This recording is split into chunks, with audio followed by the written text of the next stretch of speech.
पाठ 4 बालकनी। पाठ प्रवेश। सहृदय लेखक ने पशु पक्षियों के व्यवहार को करीब से अनुभव किया है। वे उनके प्रति विशेष संवेदनशील हैं। सूक्ष्मता से देखने पर पता चलता है कि पशु पक्षियों की आदतें एवं स्वभाव हम मनुष्यों जैसे ही होते हैं। वे भी अपने बच्चों को सुरक्षा देना चाहते हैं। उसके लिए सब एकजुट होकर प्रयत्न करते हैं। उनमें भी ममता होती है। उन्हें भी दूसरों के दर्द का एहसास होता है। अभी कुछ महीने पहले तक मैं एक दूसरे फ्लैट में रहता था। यह फ्लैट दूसरी मंजिल पर था। इसकी एक बालकनी पार्क की तरफ थी। खाली वक्त में मैं इस बालकनी में बैठकर पेड़ों को देखा करता था। पेड़ों की कुछ शाखाएं बालकनी तक आती थीं। वैसे पेड़ बहुत ऊंचे थे, फिर भी मुझे पेड़ों पर करवटें लेने वाली जिंदगी साफ साफ दिखाई देती थी। चिड़ियों गिलहरियों की रोज की जिंदगी काफी मजेदार लगती थी। पेड़ों पर चिड़ियों के घोंसले थे। कभी कभी बंदरों की एक टोली भी पता नहीं कहां से भूली भटकी आ जाती थी। तब इन पेड़ों पर एक तरफ शोर मच जाता था। मैं समझने की कोशिश करता कि ये बंदर कहां से आए होंगे। ये आवारा क्यों घूम रहे हैं? क्या इनका कोई घर नहीं है? अगर कोई घर है तो इन्हें वहां से किसने निकाल दिया है? वैसे बंदरों का जीवन कठिन था। लोग इन्हें अपने घरों से भगाते रहते थे। कोई भी इनको डंडा लेकर खदेड़ देता था। कोई किधर तो कोई किधर। बंदरिया भी गुस्से में खोखियाती थी। जाड़ों की सर्द रात थी। बारिश हो रही थी। उन दिनों बंदर बालकनी में आए हुए थे। रात में अचानक बालकनी से कुछ आवाजें आईं। मैंने उठकर बालकनी का दरवाजा खोला तो एक बंदरिया उछलकर भागी। उसके पेट से उसका बच्चा चिपका हुआ था। दोनों बारिश में पूरी तरह भीग गए थे। पानी, हवा और सर्दी से बचने के लिए बंदरिया अपने बच्चे को लेकर बालकनी में आ गई थी। मेरे दरवाजा खोलते ही वह उछलकर पेड़ पर चली गई और भीगने लगी। एक दिन मैं बालकनी में बैठा हुआ था। यह एक खूबसूरत सुबह थी। सूरज की रोशनी पेड़ों के पत्तों से छनकर घास को किसी कलाकृति में बदल रही थी। मैंने देखा कि एक बिल्ला धीरे धीरे बिल्कुल चींटे की तरह पेड़ पर चढ़ने लगा। उसकी तेज और चमकीली आंखें चिड़ियों के घोंसले की ओर थीं। उसकी पूरी कोशिश थी कि बगैर किसी तरह की आवाज किए वह घोंसले तक पहुंच जाए और चिड़ियों को चट कर जाए। मैंने सोचा कि मैं बिल्ले को ऐसा करने से रोकूं, उसे चिड़ियों के अंडे न खाने दूं। अगर मैं चाहता तो बिल्ले को पेड़ पर चढ़ने से रोक सकता था। मुझे यह बात पसंद नहीं आ रही थी कि बिल्ला गौरैया के अंडे खा जाएगा और वह उदास हो जाएगी। लेकिन मुझे तो कहानी लिखनी थी। अगर बिल्ले को पेड़ पर चढ़ने से रोक देता तो क्या कहानी बनती? बिल्ला बहुत धीरे धीरे होशियारी से पेड़ पर चढ़ रहा था। जल्दी ही उसे चिड़ियों ने देख लिया। लेकिन चिड़ियां क्या कर सकती थीं?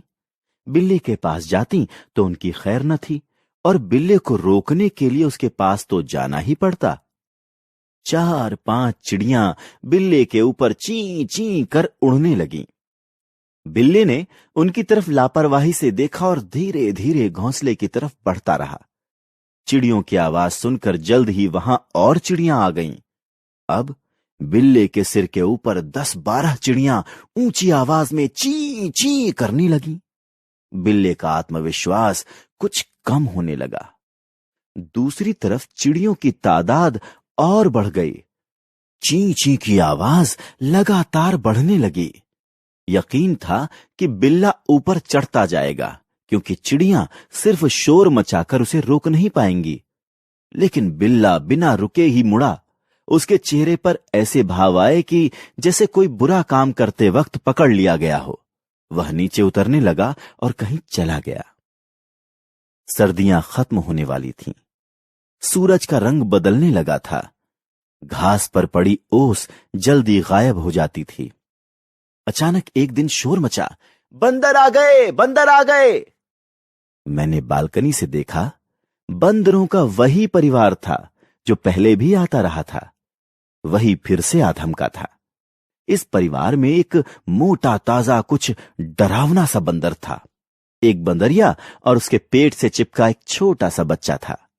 इनके साथ 2 जवान बंदर और थे। बंदरों की इस टोली ने फ्लैटों की छतों पर अड्डा जमा दिया था। मौका पाकर बंदर फ्लैटों के अंदर घुस जाते और फ्रिज खोलकर खाना वगैरह निकाल लेते थे।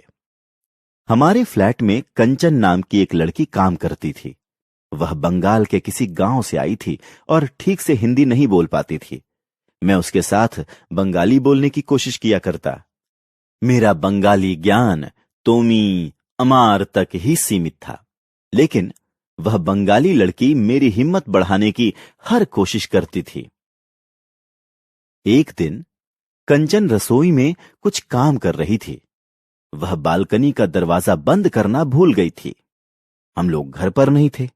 अचानक मोटा बंदर फ्लैट के अंदर आ गया और खाने की मेज पर बैठकर फल खाने लगा। कंचन ने पीछे मुड़कर देखा तो मोटा बंदर अपने दांत निकालकर गुर्राया, जैसे कह रहा हो, तुम अपना काम करो, मुझे अपना काम करने दो। कंचन इतना डर गई थी कि कांपने लगी। बंदर आराम से फल खाता रहा। उसके बाद अपने परिवार के लिए 2-4 फल लेकर चलता बना। कंचन की जान में जान आई। इस घटना के बाद कंचन बंदरों से डरने लगी थी।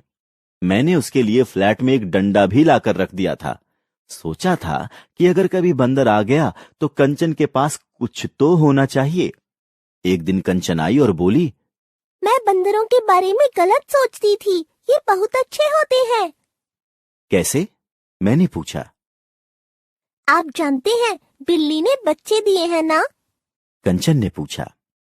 हाँ जानता हूं, मैंने कहा। वह बोली, मैं कपड़े डालने छत पर गई थी, वहाँ बिल्ली के बच्चे रो रहे थे। वे भूखे थे। बिल्ली उन्हें छोड़कर चली गई थी। तब वहाँ बंदरिया आ गई और बिल्ली के बच्चों को अपना दूध पिलाने लगी।